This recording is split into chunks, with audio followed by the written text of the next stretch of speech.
le bon pourvoyeur. Appelle le Jéhovah Jireh dans ton travail. Appelle le Jéhovah Jireh dans ton travail. Appelle l'augmentation du Jireh dans ton travail. Appelle l'évolution du Jireh dans ton travail. Appelle le Jireh dans ton ministère. Appelle le Jéhovah Jireh dans ton ministère. Ton ministère est pauvre aujourd'hui. Il n'y a pas de don. Tu n'arrives pas à le faire évoluer parce qu'il n'y a pas de ressources financières. Appelle le Jéhovah Jireh. Appelle le Jéhovah Jireh du livre de Genèse 22, verset 14. Dans le nom de Jésus-Christ de Nazareth. Alléluia. Bonjour à tous, bonjour bien-aimés frères et sœurs du ministère de la clinique spirituelle. Bonjour à toutes les familles, bonjour à tous les couples, bonjour à toutes les sœurs, bonjour à tous les frères qui me reçoivent dans le monde entier. Je suis ravie d'être de nouveau avec vous en ce jour où nous allons parler, oui, des promesses de Dieu pour notre travail. Nous allons savoir ce que dit Dieu concernant notre travail, ce qu'il attend de nous concernant ce domaine-là, à quel genre de personnes il voudrait que nous soyons lorsque nous parlons de notre travail. Bien-aimés dans le Seigneur, nous allons ensemble entrer dans la présence de Dieu. Je veux nous inviter à nous asseoir. Il est 15 heures et nous sommes sur la plage du pain quotidien. Il n'a pas dit que tu vas échouer. Il n'a pas dit que tu seras malheureux. Mais il a dit, tu vas avancer, oh. Mais il a dit, tu vas avancer, oh. Il n'a pas dit que je vais échouer. Il n'a pas dit que je serai malheureuse. Mais il a dit, je vais avancer, oh.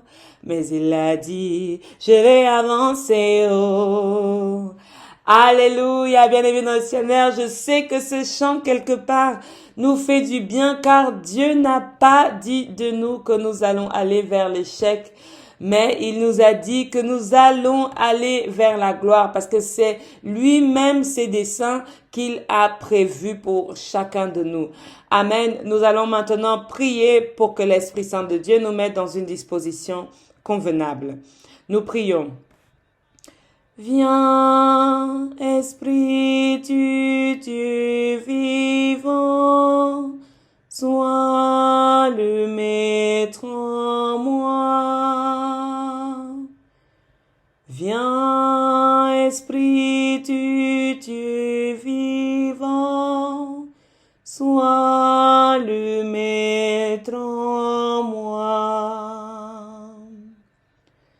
Seigneur, notre Dieu, Père 3 fois saint, nous te bénissons, nous te disons infiniment merci, car tu nous permets, Père, d'arriver à cette heure de la journée, où nous allons recevoir maintenant le plat principal et le plat consistant de ce que tu auras prévu pour nous, l'heure de ce message.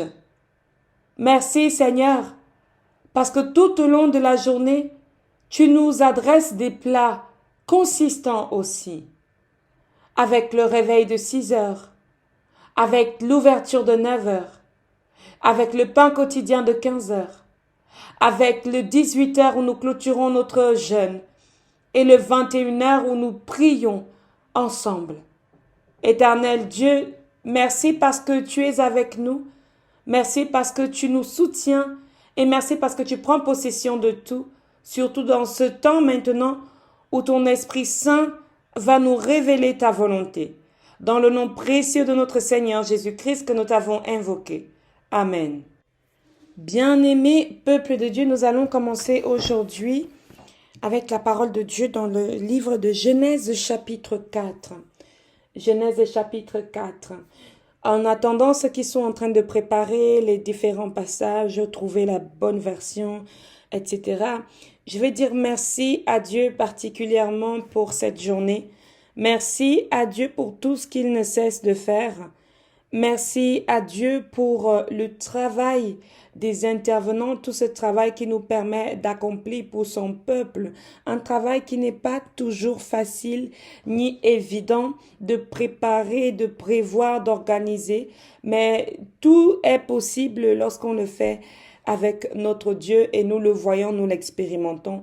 Béni sois-tu, éternel Dieu, parce que vraiment, c'est merveilleux ce que tu nous permets de faire avec toi, avec ton nom, avec ta présence.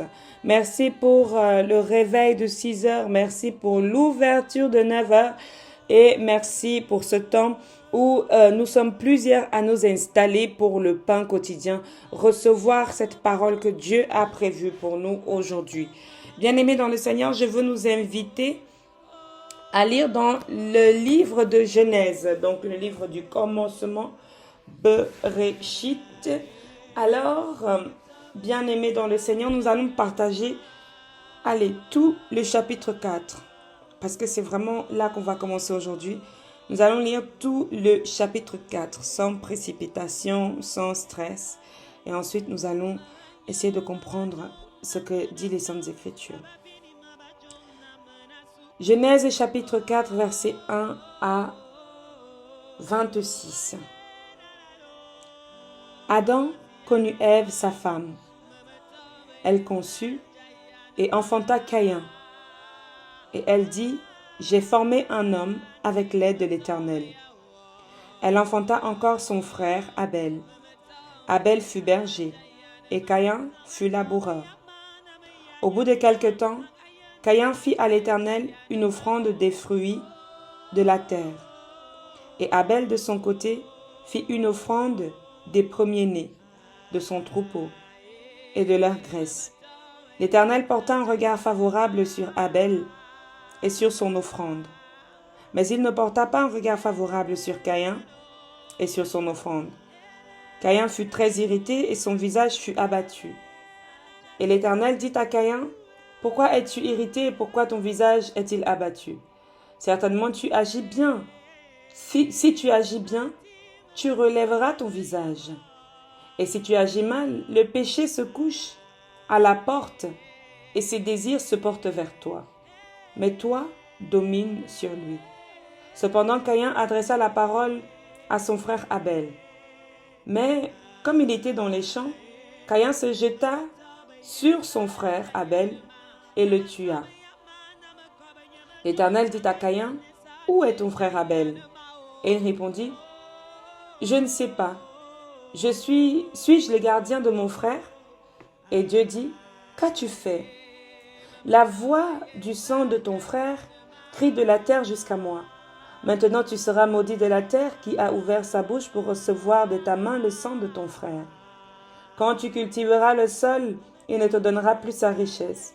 Tu seras errant et vagabond sur la terre. » Caïn dit à l'Éternel, « Mon châtiment est trop grand pour être supporté. Voici, tu me chasseras aujourd'hui de cette terre. Je serai caché loin de ta face. Je serai errant et vagabond sur la terre, et quiconque me trouvera me tuera. » L'Éternel lui dit, « Si quelqu'un tuait Caïn, Caïn serait vengé cette fois. » Et l'Éternel mit un signe sur Caïn, pour que quiconque le trouverait ne le tuât point. Puis Caïn s'éloigna de la face de l'Éternel et habita dans la terre de Nod, à l'orient d'Éden. Caïn connut sa femme, elle conçut et enfanta Enoch. Il bâtit ensuite une ville, et il donna à cette ville le nom de son fils Enoch. Enoch engendra Irad, Irad engendra Mehujaël, Mehujaël engendra Methusaël, Methusaël engendra Lémec. Lémec prit 2 femmes, le nom de l'une était Ada, et le nom de l'autre Tsila. Ada enfanta Jabal, il fut le père de ceux qui habitent sous des tentes et près des troupeaux. Le nom de son frère était Jubal, il fut le père de tous ceux qui jouent de la harpe et du chalumeau. Bien-aimés dans le Seigneur, nous allons lire encore ensemble ces versets 26. Seth aussi eut un fils, il l'appela du nom d'Énoch. C'est alors que l'on commença à invoquer le nom de l'Éternel. Alléluia, alléluia, amen, amen, amen. Bien-aimés dans le Seigneur, pourquoi c'est important que nous puissions commencer par l'histoire de Caïn et de Abel. Parce que c'est là où, en vérité, notre travail, quelque part, commence. Lorsque Caïn et Abel naissent, eh bien, ils commencent à travailler de manière concrète. Ils commencent à travailler. L'Éternel dit dans la Bible à notre père Adam que tu mangeras à la sueur de ton front. Et Caïn, justement, Caïn et Abel sont ses premiers employés, ses premiers travailleurs concrets, n'est-ce pas, qui vont maintenant pratiquer le fait de manger, de vivre avec ce qu'ils ont cultivé eux-mêmes. Alors, qu'est-ce que c'est que le travail? Alors, le travail, dans la conception de la femme, premièrement, comme ça c'est réglé, le travail pour la femme est une période de l'accouchement pendant laquelle se produisent les contractions. Donc, voilà ce qu'on concrètement on appelle une femme en travail. Mais le travail dont nous parlons ici, c'est quelque chose d'autre qui est attrait au monde de l'effort. Amen. Donc, le travail est ici l'ensemble des activités que nous faisons de manière organisée et coordonnée. Et nous faisons ces ensembles d'activités en vue de produire quelque chose qui est utile. C'est l'activité productive d'une personne. Amen. Ton travail est ton activité productive. Maintenant, il faut savoir ce qu'elle produit. Est-ce qu'elle produit de l'argent? Est-ce qu'elle produit du bien-être? Est-ce qu'elle produit des solutions? Qu'est-ce que c'est que ça produit? Cela te concerne maintenant. Mais nous commençons et il est important de définir ici que nous allons parler de la deuxième définition du mot travail. Donc, nous allons parler de l'activité et de son produit. Et que dit Dieu? Que pense Dieu? Que reçoit Dieu par rapport à ça? Et nous allons essayer de comprendre autour de sa parole. Ce n'est pas, nous allons pas réfléchir pour Dieu, mais nous allons entrer dans la parole de Dieu et essayer de comprendre ce qu'il attend de nous en tant que personnes qui sont capables de produire quelque chose dans leur activité. Amen. Alors, l'histoire de Caïn et d'Abel est pour nous un bon commencement qui nous fait comprendre que voici deux différents métiers. Ça commence dans la famille. Nous avons eu à parler de la famille. Nous avons eu à parler de l'esprit mauvais, malsain, de jalousie qui entre dans les familles pour pousser les gens à l'erreur, pousser les gens dans la jalousie, pousser les gens au jugement. Et pour ça, je vous invite à revenir, c'est-à-dire au message concernant la famille que nous avons déjà eu à partager. Et maintenant, dans cette famille, chacun des membres d'une famille a sa vocation. Amen. Chacun des membres d'une famille a sa vocation, a son activité, a son centre d'intérêt. Il faut savoir que tous les centres d'intérêt ne sont pas pareils, ne sont pas égaux. C'est-à-dire que ton centre d'intérêt n'est pas forcément égal au mien, il peut être différent. Et voici une manifestation particulière d'abord dans l'histoire de Caïn et de son frère Abel.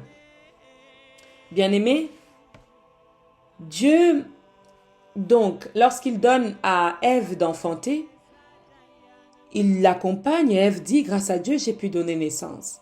Maintenant, Dieu donne donc à Ève 2 garçons, 2 fils.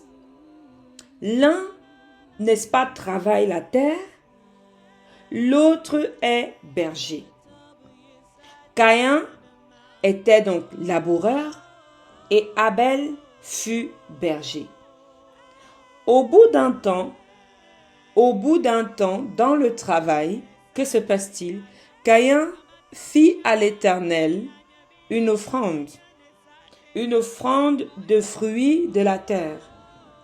Voici les fruits, voici ce que peut produire mon travail et je te le donne.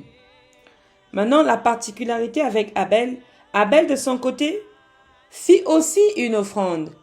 Mais Abel vient faire une offrande qui intéresse Dieu. Abel vient faire une offrande qui intéresse Dieu. C'est-à-dire que tu es travailleur comme ton frère est travailleur, mais ton frère, tu vois qu'il a quelque chose de plus que toi dans le travail qu'il fait. Bien-aimé dans le Seigneur, c'est pour te dire que dans chacune des entreprises dans lesquelles tu seras, dans lesquelles tu travailles, quand tu as des offres qui intéressent ton patron, il porte plus intérêt à ton offre qu'à n'importe quelle offre. Amen. Il portera plus intérêt à ton offre qui va lui parler plus qu'à n'importe quelle offre que quelqu'un d'autre va venir. Parce que c'est ton offre qui lui parle. Pourquoi l'offre d'Abel parle à Dieu? Le monde du travail est compliqué. Pourquoi l'offre d'Abel parle à Dieu? Parce que Dieu lui-même se retrouve dans Abel. Lorsque Abel est en train de donner quoi? Il fit une offrande de premier-né. Donc, premier, unique, un enfant, un né, un animal, donc du sang. Alléluia. Quelque part dans l'action de Abel, cela nous renvoie dans le livre de Jean. J'aime ce verset que nous connaissons tous, Jean 3,16. Dieu a tant aimé le monde qu'il offrit son Fils unique. Donc le fait qu'on vienne aussi lui offrir un premier-né touche son cœur. Dans ton entreprise, dans le domaine du travail, tu verras que peut-être que l'offre de ton collègue va toucher plus le cœur de ton patron parce que ça aura parlé dans une autre dimension. Ça aura parlé à peut-être un effort qu'il aura fait. Ça aura parlé à une chose qu'il aura faite. Le milieu du travail est un milieu compliqué parce que voici maintenant, lorsque tu touches le cœur de Dieu, lorsque tu touches le cœur de ton patron, tous les collègues, tous les membres de la famille, tout comme lorsque tu touches le cœur de ta mère, on va dire de toi que oh, tu es le préféré, tu es la préférée, tu es ci, tu es ça. Or, c'est parce que quelque chose que tu lui as proposé, quelque chose que tu auras fait, quelque chose que tu auras dit, aura parlé à son cœur, comme l'offre de Abel a parlé au cœur de Dieu. Et Dieu a donc félicité Abel, Dieu a donc remercié, ça l'a touché. Et Caïn, ayant fait la même chose, mais avec une offre moins intéressante, puisqu'il offre des fruits. Le fruit qui ne représente pas forcément la même signification qu'offrir son fils unique, offrir son enfant, offrir le sang de Jésus. Voilà, il y a une connotation puissante dans l'action de Abel qui fait que maintenant Caïn est jaloux. Bien-aimé dans le Seigneur, toi aussi, dans le milieu de ton travail, tu vas susciter des jaloux. Amen. Tu vas susciter de la compétition. Même jusque dans la famille, tu peux susciter de la compétition. Or, ce n'est pas une compétition. Or, ce n'est pas une histoire de compétition. Amen. Dans le milieu de ton travail, lorsque l'on va voir que tu touches le cœur de ta patronne, que c'est-à-dire tu commences à être la préférée de ta patronne, certains vont vouloir te tuer. Certains vont vouloir en finir avec toi. Certains vont vouloir t'empoisonner. Certains vont vouloir te condamner. Certains vont vouloir aller t'enfermer, faire de toi, c'est-à-dire ce que Caïn a fait de son frère Abel, des morts, enterrés sous terre. Amen. Donc je suis ici au verset 4. Maintenant, il se passe quelque chose au verset 7 encore, avant que nous puissions aller dans notre prochain passage biblique. Certainement, si tu agis bien, lui dit l'Éternel, tu relèveras ton visage. Et si tu agis mal, le péché se couche à ta porte. Je veux dire cette parole aux gens qui jalousent leurs collègues, qui jalousent leurs sœurs, qui jalousent leurs frères. Cette parole est pour tous les travailleurs, bien-aimés dans le Seigneur. Mais parce que tu vois que quelqu'un est mieux que toi, tu commences à cultiver la jalousie. Je vais te dire quelque chose comme l'Éternel Dieu a dit à Caïn. Il a dit, si tu agis bien, tu relèveras ton visage, tu vivras, tu seras sauvé. Mais si tu agis mal, le péché se couche à ta porte et ses désirs se portent vers toi. Mais toi domine sur ce péché. Bien-aimé dans le Seigneur, dans le monde du travail, dans le monde des activités, des productions que nous faisons, il y a beaucoup de personnes qui jalousent les autres. Je veux commencer par dénouer ce nœud. Ensuite, nous allons aller vers ce que Dieu attend de nous, finalement. Lorsque nous avons dans notre cœur ce sentiment de jalousie, ce sentiment de compétition, de concurrence, alors tu peux te dire dans ton cœur, que quand si il le réussit, pourquoi pas moi? Pourquoi est-ce que je ne vais pas y arriver? Je vais y arriver, je peux y arriver. Bien-aimé dans le Seigneur, j'entends souvent ma fille avoir un langage en disant, tu peux le faire. Elle se le dit à elle-même. Tu peux le faire. Mais lorsque tu as le sentiment que Caïn a eu, bien-aimé dans le Seigneur, le péché se couche à ta porte. Le péché se couche à ta porte. Et ce péché porte ses désirs vers toi. Lorsque tu penses bien, tu reçois des bonnes choses. Tu reçois des bonnes choses. Mais lorsque tu commences à mal penser, bien-aimé, tu attires le péché. Tu attires les péchés à venir, n'est-ce pas, porter ses désirs sur toi. Tu deviens intéressant pour le péché. Lorsque tu commences à jalouser, lorsque tu commences à avoir de la haine, lorsque tu commences à haïr, à avoir de la colère concernant ta fille, concernant ton frère, concernant même ton père, parce que ton père a réussi et tu n'es pas en train de réussir. Parce que ton père a un meilleur travail et que tu n'es pas en train d'avoir un meilleur travail. Parce que ton frère, ton petit frère réussit, toi tu es là, tu chômes. Bien-aimé dans le Seigneur, lorsque tu commences à éprouver ce type particulier de désir, le méchant, le malin, le péché se couche à ta porte et il te regarde avec désir. Il te regarde avec désir. Tu commences à être intéressant pour lui. Au nom de Jésus, je chasse cette pensée en toi. Je chasse cette pensée en toi et j'interdis à l'ennemi de venir se coucher à ta porte. J'interdis à l'ennemi de venir se coucher à ta porte, de ne plus jamais revenir afin que tu ne sois pas victime de ces choses qu'il aura préparées contre toi, préparées contre ton travail. Parce que bien aimé, ce qui se passe, c'est quoi? C'est que l'ennemi va te pousser à l'action et dans ton travail, au lieu d'être élevé, tu vas être maudit. Tu peux même être licencié à cause de ça. Tu étais censé cheminer avec ta sœur, mais à cause de la jalousie, à cause de la haine, à cause de la compétition, Dieu est obligé de chasser. Dieu est obligé de punir. Dieu est obligé de te faire errer. Tu deviens chômeur. Tu deviens sans emploi. Alléluia. Bien-aimé dans le Seigneur, c'était important que nous puissions commencer par le commencement. Comprendre maintenant qu'il faut avoir de bons désirs dans ton cœur. Il faut cultiver la bonté dans ton cœur, dans le milieu de ton travail. Et maintenant que tu as cultivé cette bonté dans ton cœur, nous passerons dans le prochain passage. Mais je veux encore dire quelque chose, c'est que la personne à qui tu auras fait du mal, bien aimé dans le Seigneur, dans le domaine du travail, cette personne-là, oui, sera morte, mais son âme va crier à l'Éternel. Son sang va crier à l'Éternel et Dieu va être, n'est-ce pas, obligé de te répondre, obligé d'agir, obligé d'intervenir. Le sang de celui qui est sous la terre sera quand même en train de parler. Pourquoi? Parce que tu auras fait du mal à quelqu'un qui voulait bien faire, à quelqu'un qui est innocent. Les gens qui passent beaucoup de temps à regarder des choses négatives, à faire des commentaires négatifs sur les autres. Je vais vous inviter, bien-aimés, afin de changer de comportement.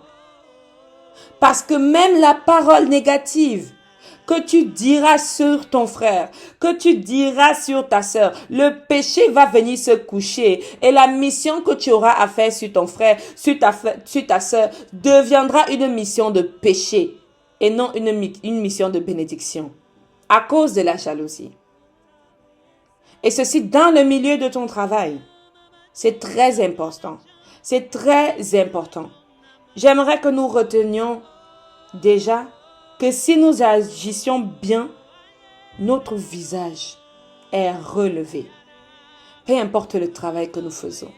Tu peux travailler dans la bergerie. Dieu n'est pas en train de dire à tout le monde ici qu'aller sacrifier des enfants, aller sacrifier des animaux. Il est en train de dire que si ton travail est bien fait, alors tu seras dans la joie. Ton visage sera relevé. Ce sera bon. Parce qu'il bénit l'ouvrage bien fait. Il bénit cela. Alléluia. Amen. Bien-aimés, pour moi, c'était important de parler avec vous par rapport à ces versets. Je vais également vous amener aussi dans ce passage. Dès que nous aurons terminé avec notre passage de Matthieu, chapitre 25, nous allons pouvoir maintenant, bien-aimés, prier un peu, n'est-ce pas, avec les promesses de Dieu concernant ce travail, concernant aussi nos finances. Alléluia. Je nous invite à aller ensemble dans Matthieu, chapitre 25. Nous allons lire brièvement la parabole des talents et ensuite l'expliquer. Il en sera comme d'un homme qui, partant pour un voyage, appelant ses serviteurs et leur remit ses biens, il donna 5 talents à l'un, 2 talents à l'autre, et au troisième 1 talent. À chacun selon sa capacité, il partit. Aussitôt, celui qui avait reçu les 5 talents s'en alla, fit valoir et gagna 5 autres talents. De même, celui qui avait reçu les 2 talents en gagna 2 autres. Celui qui en avait reçu qu'un alla faire un creux dans la terre et cacha l'argent de son maître. Longtemps après, le maître de ses serviteurs revint et leur fit rendre compte. Celui qui avait reçu les 5 talents s'approcha en apportant 5 autres talents et il dit, « Seigneur, tu m'as remis 5 talents, voici j'en ai gagné 5 autres. » Son maître lui dit, « C'est bien, bon et serviteur fidèle, tu as été fidèle en peu de choses, je te confierai beaucoup. Entre dans la joie de ton maître. » Celui qui avait reçu 2 talents s'approcha aussi et lui dit, « Seigneur, tu m'as remis 2 talents, voici j'en ai gagné 2 autres. » Son maître lui dit, « C'est bien, bon et fidèle serviteur, tu as été fidèle en peu de choses, je te confierai beaucoup, entre dans la joie de ton maître. » Celui qui n'avait reçu qu'un talent s'approcha ensuite et dit, « Seigneur, je savais que tu es un homme dur qui moissonne où tu n'as pas semé et tu amasses où tu n'as pas vanné. J'ai eu peur et je suis allé cacher ton talent dans la terre. Voici, prends ce qui est à toi. » Son maître lui répondit, « Serviteur méchant et paresseux, tu savais que je moissonne où je n'ai pas semé et que j'amasse où je n'ai pas vanné. Il te fallait donc remettre mon argent au banquier et à mon retour j'aurais retiré ce qui est à moi avec intérêt. Ôtez-lui donc le talent et donnez-le à celui qui a 10 talents.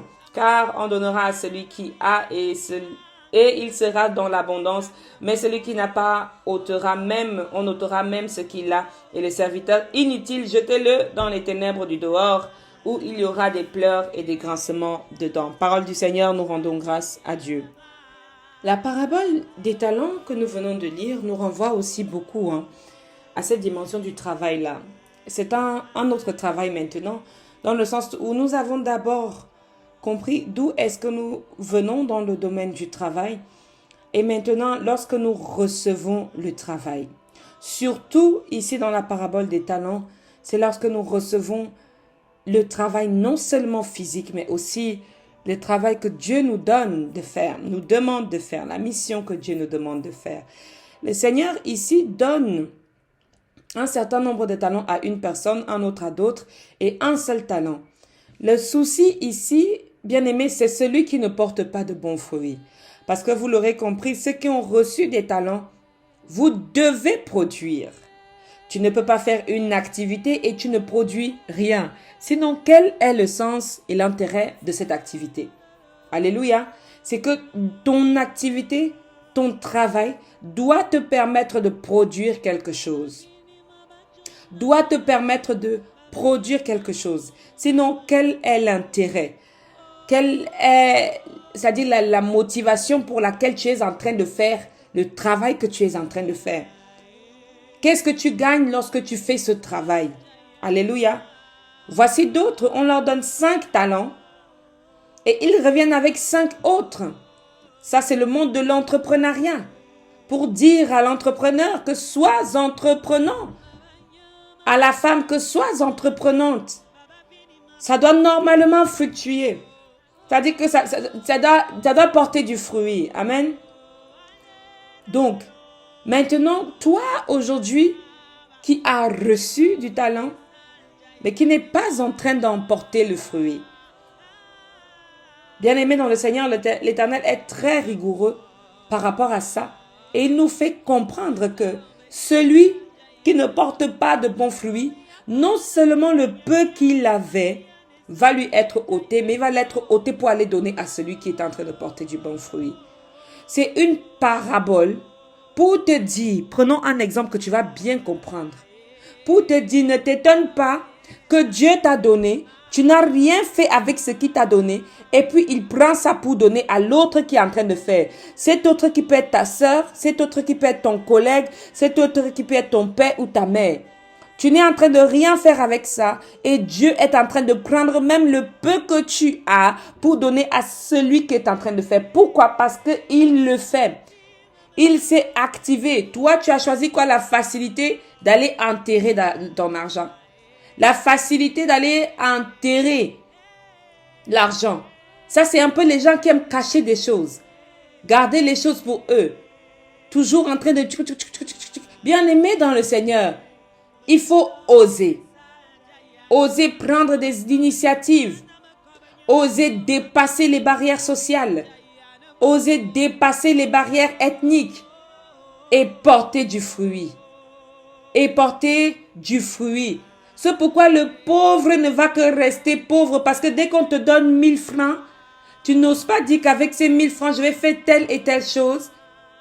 Et je garde ceci pour manger. Tout ton argent, c'est calculé comme quelqu'un qui vit dans la misère. Bien-aimé dans le Seigneur, avant d'aller prier maintenant, c'est important que nous sachions ce à quoi, c'est-à-dire ce que nous devons faire dans notre travail. Ce que Dieu attend de nous dans notre travail. Alors maintenant, il y a différentes sortes d'investissements. Hein. Il y a des bons, il y a des mauvais investissements. Et certains nous amènent même parfois à placer notre argent de manière très mauvaise et on se fait bouffer. Donc je comprends le dernier qui a envie d'aller cacher son argent parce que le monde est dangereux. Mais bien aimé, l'Éternel nous demande quelque part ici d'oser. Et dans ce oser, c'est d'avoir la foi. Avoir la foi de se dire que ici, Dieu, tu me conduis, je fais ça pour toi. Il faut que ça donne. Il faut que ça dose. Alléluia. Amen. Alors, bien-aimés dans le Seigneur, pour lire maintenant quelques versets, la parole de Dieu nous dit dans Éphésiens chapitre 4, 28, que celui qui dérobait ne dérobe plus, mais qu'il fasse quoi? Mais plutôt qu'il travaille, en faisant de ses mains ce qui est bien, pour avoir de quoi donner à celui qui est dans le besoin. Que celui qui dérobait, si tu avais un mauvais travail et que ton travail c'était de voler, ne vole plus, mais travaille plutôt et fais ce qui est bien de tes mains afin de pouvoir donner à celui qui est dans le besoin. Alléluia. Proverbe nous dit encore dans le domaine du travail, n'aime pas le sommeil de peur que tu ne deviennes pauvre. Ouvre les yeux et tu seras rassasié de pain. Le dormeur, toi qui prends du poids en dormant beaucoup là, ne sois pas étonné que les autres soient de taille fine parce qu'ils sont actifs. Toi, tu prends du poids, tu penses ton temps à dormir. Ne sois pas étonné que dans ce sommeil, c'est ça qui t'appauvrit. Il y a sommeil et sommeil. Alléluia. Il y a sommeil et sommeil. Il y a le sommeil de tu dors parce que tu as besoin de recharger. Il y a le sommeil où Dieu te met dans un état de sommeil pour travailler, n'est-ce pas? Et faire venir à toi ton partenaire. Mais il y a ton sommeil à toi que tu passes le temps à faire. Tu dors et tu t'étonnes que même la manger, il n'y a pas. Tu vis dans une vie d'illusion. Une vie de mensonge. Une vie voilée. La Bible dit, ouvre tes yeux et tu seras rassasié de pain. Voici Ecclésiaste nous dit encore pour le même travailleur, le sommeil du travailleur est doux, qu'il ait peu ou beaucoup à manger, mais le rassasiement du riche ne le laisse pas dormir.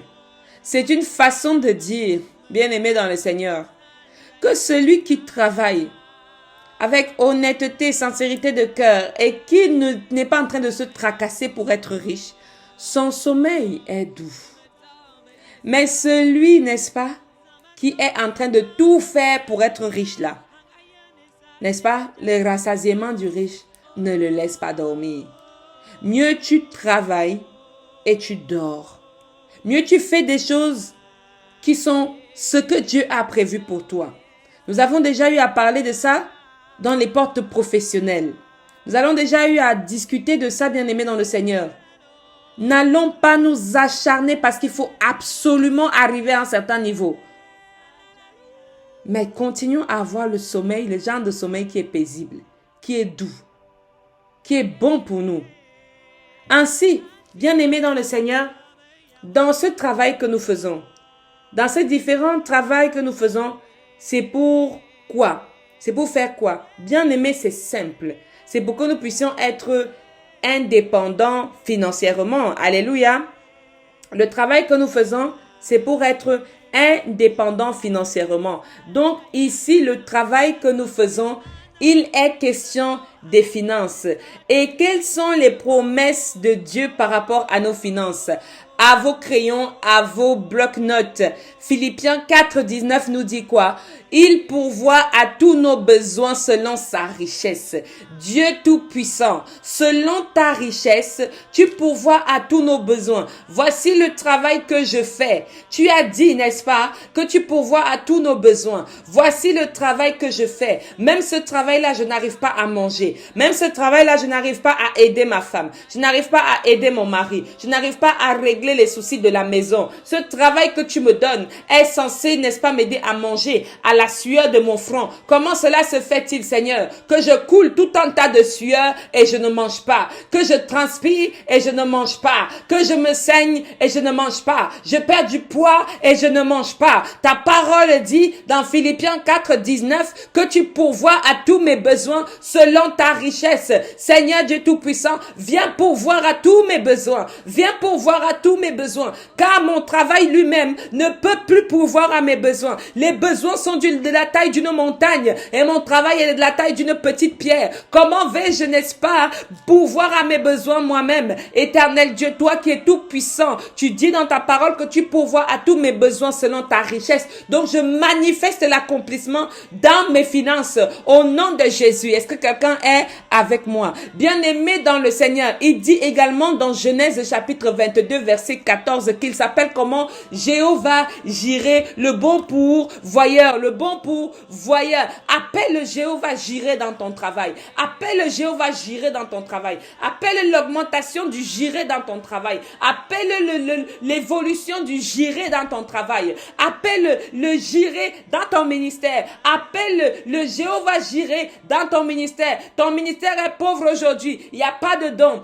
Tu n'arrives pas à le faire évoluer parce qu'il n'y a pas de ressources financières. Appelle le Jéhovah Jireh. Appelle le Jéhovah Jireh du livre de Genèse 22, verset 14. Dans le nom de Jésus-Christ de Nazareth. Alléluia.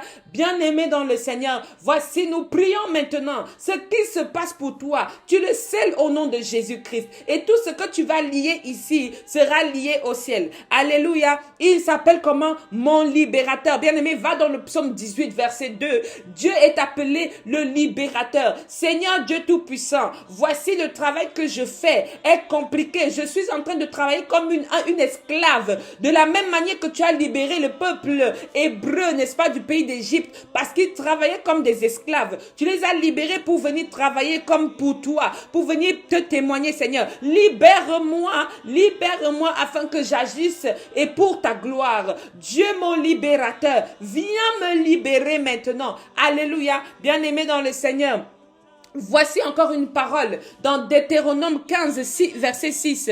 Il dit, le Seigneur ton Dieu te bénira comme il te l'a dit. Tu prêteras sur gage à une multitude de nations et toi tu n'auras pas à emprunter sur gage. Tu domineras sur une multitude de nations et elles ne domineront pas sur Toi, je vais répéter ce passage pour quelqu'un qui n'a pas bien saisi de quoi je parle. Le Seigneur ton Dieu te bénira comme il te l'a dit. Tu prêteras sur gage à une multitude de nations et toi, tu n'auras pas à emprunter sur gage. Tu domineras sur une multitude de nations et elles ne domineront pas sur toi. Deutéronome 15, verset 6. Bien-aimé dans le Seigneur, écris-le dans ton esprit, écris-le dans ta maison, écris-le sur ton miroir, écris-le dans ta salle de bain, écris-le sur le frigo de ta cuisine, mais fais quelque chose en écrivant cela. Ton travail que Dieu t'a donné, il dit que parce qu'il est là, toi, tu prêteras aux autres, mais tu n'emprunteras pas. Toi, tu prêteras aux autres, mais tu n'emprunteras pas. Pourquoi toi, tu travailles et tu passes ton temps à emprunter? Tu empruntes par-ci, tu empruntes par-là. Tu es devenu le nom qu'on connaît dans le milieu de l'emprunt. Bien-aimé dans le Seigneur, Dieu est censé te donner ce dont tu as besoin. Ton travail qu'il t'a donné est censé porter les fruits dont tu as besoin pour nourrir ta famille, pour te nourrir toi et avoir des projets dans la vie. Alléluia. Bien-aimé dans le Seigneur, si ce n'est pas ce qui est en train de s'accomplir dans ta vie en ce moment, il est important que tu rappelles à Dieu le souvenir de ses promesses afin que celles-ci s'accomplissent dans ta vie. Alléluia. Est-ce que je parle à quelqu'un? Est-ce que je suis en train de dire quelque chose d'important à quelqu'un aujourd'hui? Est-ce que je suis en train de toucher le cœur de quelqu'un aujourd'hui? Alléluia, bien-aimé dans le Seigneur. C'est de ça qu'il s'agit. Le psaume 23 dit quoi?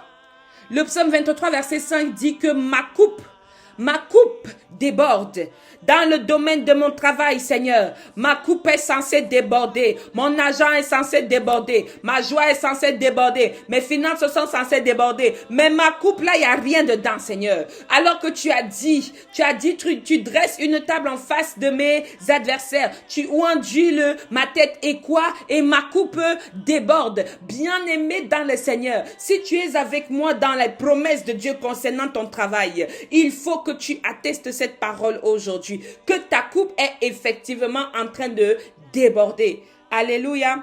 Bien-aimé dans le Seigneur, voici quelque chose que je veux encore partager avec vous aujourd'hui avant de terminer. Jérémie 17, verset 8 nous dit quoi? Tu me fais prospérer même dans un désert. Tu me fais prospérer même dans un désert. Tiens, il y a le désert dans le milieu de ton travail. Il y a le désert dans ton travail, ton entreprise désertique, ton employeur désertique. C'est-à-dire, tout est dans le désert. Mais la Bible dit quoi? Tu me fais prospérer. Oh Dieu Tout-Puissant, ta parole a dit, tu as dit. Ce n'est pas quelqu'un qui a dit. Ce n'est pas celle qui prêche qui a dit. Ce n'est pas la messagère qui dit. Mais c'est toi qui dis, Seigneur, que tu nous fais prospérer dans le désert. Pourquoi depuis je suis dans le désert, je mange pas, je bois pas, j'ai maigri, j'ai même pris un coup de vieux parce que je ne prospère pas, parce que ma vie ne donne pas, parce que ça fait 2 ans, 10 ans, 15 ans, 40 ans, je suis chômeur, je ne prospère pas. Pourquoi, Seigneur? Oh, tu dis dans ta parole de Jérémie 17, verset combien? Verset 8 que je prospère. Bien-aimé dans le Seigneur, voici ce que l'Éternel Dieu a dit. Et il a dit encore plusieurs autres choses. Mais c'était important pour moi de vous amener dans cette dimension-là. Dieu a dit. S'il l'a dit, c'est qu'il est capable de le faire. Rappelle-le lui aujourd'hui. Rappelle-le lui aujourd'hui. Il dit encore dans Exode 22, verset 7, bien-aimé dans le Seigneur, allons-y. On me restituera au double pour les choses injustes qui sont arrivées. Bien-aimé dans le Seigneur, dans le milieu de ton travail, des fois on te paye pas, ton salaire n'arrive pas à temps, les situations, on te donne toutes les excuses du monde, que ce soit dans un travail où tu es pas sous un vrai contrat, que ce soit dans un travail où tu es avec un vrai contrat, les choses n'arrivent pas à temps, on te promet l'argent, tu finis de travailler et puis on te dit que non, mon père est malade, on te dit que ma mère est malade. Tout ça, ce sont les coups de l'ennemi pour nous faire perdre patience. Mais devant cette action de l'ennemi, je veux que l'on vienne avec avec Exode 22, verset 7. On me restitue au double les choses injustes qui sont arrivées. On me restitue au combien? Au double. Ça veut dire quoi? Si tu me devais 1000 francs, tu vas me donner 2000 francs. Pourquoi? Parce que c'est Dieu qui le dit. Qui le dit qu'on me restituera au double. Si tu me devais 10 000 francs, tu vas me donner combien, bien-aimé? 20 000 francs. Si tu me devais 40, tu donnes 80. Si tu me devais 100, oh my God, tu me donnes 200. Bien-aimé dans le Seigneur. Si tu te retrouves aujourd'hui à me rembourser 200 et puis tu ne sais pas pourquoi, sache que c'est Exode qui l'a dit. Alléluia. Amen, bien-aimé, je te remercie pour ce temps d'écoute. Je te donne rendez-vous à 21h pour le temps de prière inspirée. Et je te dis à demain pour le partage du pain quotidien. Amen.